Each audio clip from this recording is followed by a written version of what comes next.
as we've already seen, the end of fighting in World War I, or I guess we have the end of fighting in World War I at the end of 1918. And so in 1919, it's time to talk about the terms for peace. And this happens at the Paris Peace Conference. And at this conference, you have all the parties of all the major warring parties. But the terms of peace are dictated by the winners. And the major powers among the winners are led by these gentlemen right over here. This is Prime Minister Lloyd George of the UK, Vittorio Orlando of Italy, Georges Clemenceau of France, President Woodrow Wilson of the United States. And they come to the Paris Peace Conference with very different outlooks of what the peace should look like. We already learned about President Wilson's 14 points. It was very idealistic. It talked about making the world safe for democracy, how people should determine their own fate, how we should have the self-determination, the end of empires, free trade, creating a League of Nations so that you can avoid things like World War I again. The European side was not quite as idealistic, especially the French. As you can imagine, the U.S. lost a lot of soldiers in World War I, but the French lost a significant fraction of their adult males in World War I. The ugly Western Front was fought in their country, so they were much more eager to make Germany pay for what it's done.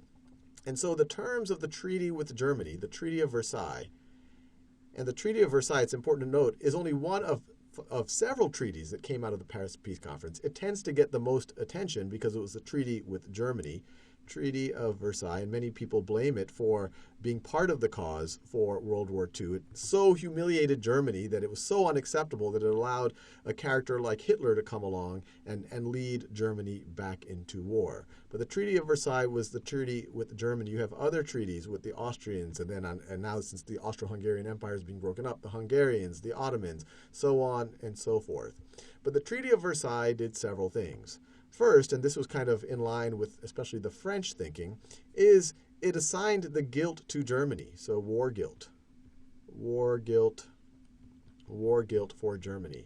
And depending on where you view, you could view this as a fairly strong thing. The argument for saying Germany is responsible for the war is in late July, early August of 1914, it didn't take much for Germany to declare war on Russia, then on France, and then invade Belgium. I mean, this was literally a matter of days. It was pretty clear that Germany was already mobilized to do this. It was eager to do this, and it did do this without much provocation. At that point, it was really just based on Russian mobilization. Now, those who would argue that this was a little strong would say, hey, look, Germany definitely played a role in the war and maybe escalating the war, but it didn't start the war. You have the assassination of the Archduke Franz Ferdinand of Austro-Hungary, and it was supported by elements in Serbia. Then you have the Austro-Hungarians who put out these very hard terms to the Serbians, bring these people to justice immediately, otherwise we're declaring war. It seemed like they wanted to declare war. They do declare war in July of 1914. Then the Russians, they don't let that just be a little regional conflict. The Russians decide to start mobilizing, giving the Germans kind of the pretext to justify their invasions, to kind of trigger this blank check that they've given the Austro-Hungarians. So there's a lot of blame that could go around, but the Treaty of Versailles places it with Germany. And then this justifies the rationale to make Germany pay for the war. So this leads to reparations for Germany, which essentially is like, look, Germany, you now have to pay the Allied powers for all of their lost, especially their losses to their economy due to the fact that you are guilty of starting of this war guilt. And the reparations were not just in paper currency. The reparations were in gold, in resources. And so it was a very tangible reparations. Now, it's an interesting question because these reparations are often referred to when people talk to these were disabling reparations. They brought the German economy down. And it is an open question. They were large. In modern dollars, the estimates I've seen is that there were approximately $400 billion in 2013 money. Now, that is a very, very large number, but it's not a huge number for a reasonably sized economy like Germany, although the economy was in bad shape at the end of World War I. But this by itself, it's not clear whether it by itself would have debilitated their economy. More likely, or if you were to think this is a cause, it's more the humiliation of it, that the generations of Germans, many of whom 10, 20, 30 years in the future had nothing to do with World War I, would be continuing to pay reparations reparations to the Allies. So there's a question of its impact on the economy, and there's just the question of how humiliating it was. And as we go, the reparations only last for about 10 years, and Germany pays the equivalent of about $60 billion in modern terms, $60 billion in 2013 dollars. That's the equivalent of about $5 billion in kind of 1920 money. But on top of the reparations, the Allies were not interested in fighting another war with Germany, although ironically, by having very harsh terms of the treaty, they might have triggered the next war in World War II, the rise of Hitler.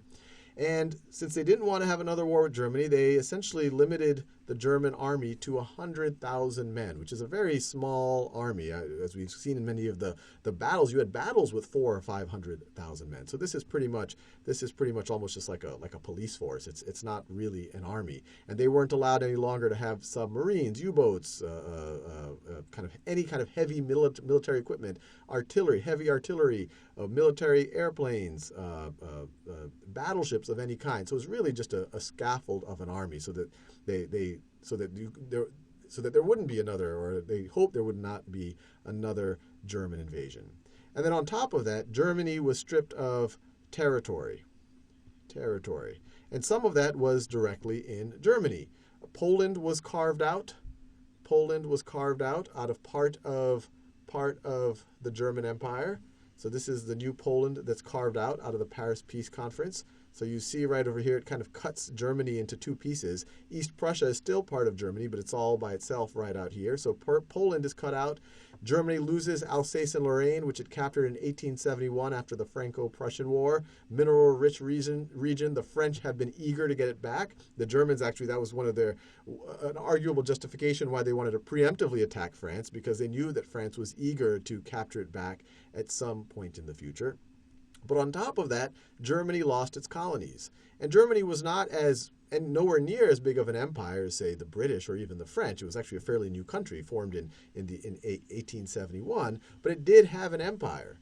It had colonies in Southwest Africa, just in darker color, throughout Africa. It had colonies in the Pacific. It even had a colony in China. And all of that was then given over to the Allies. So the big idea from the Treaty of Versailles is that most historians would say it was really kind of sticking it to the Germans. The Germans felt it was humiliating, and one could argue that it did help lead to some of the extremism that we'll see in the next few decades of Germany. Now, the one win that Woodrow Wilson was able to get out of the Treaty of Versailles is it did set up the League of Nations. The League of Nations. Now, the irony here is that the U.S. does not ratify the Treaty of Versailles because it's suspicious of these kind of extra-national organizations. It actually wasn't happy with some of the territorial distribution, that it was just giving it from one empire to another as opposed to kind of having self-determination. So the U.S. was not actually a signatory. It did not actually sign the treaty. It did not ratify the Treaty of Versailles. But regardless of that, the Treaty of Versailles had a huge impact in kind of sticking it to the Germans. Now, on top of that, the Paris Peace Conference, as we've already said, had various treaties with the other Central Powers. And and I'm not going to go into detail on what happened, especially in the Ottoman Empire. That's, I think, worth another video. But the big effect on the Austro-Hungarian Empire is it was essentially not an empire anymore. It was split up into various countries. Austria was set up as a separate country, and actually the Treaty of Versailles, in the Treaty of Versailles, Germany is forbidden from in any way merging with Austria, a German-speaking country. You have Hungary becoming a separate state. You have a new state of Czechoslovakia. You have a new state of Yugoslavia. All of a sudden the trigger of World War I, the desire of having this unified Southern Slavic state, is now becoming a reality. Bosnia, and you have Bosnia and Serbia and Croatia and Slovenia are taken out of the Austro-Hungarian Empire. So you have a major redrawing of the map of Europe.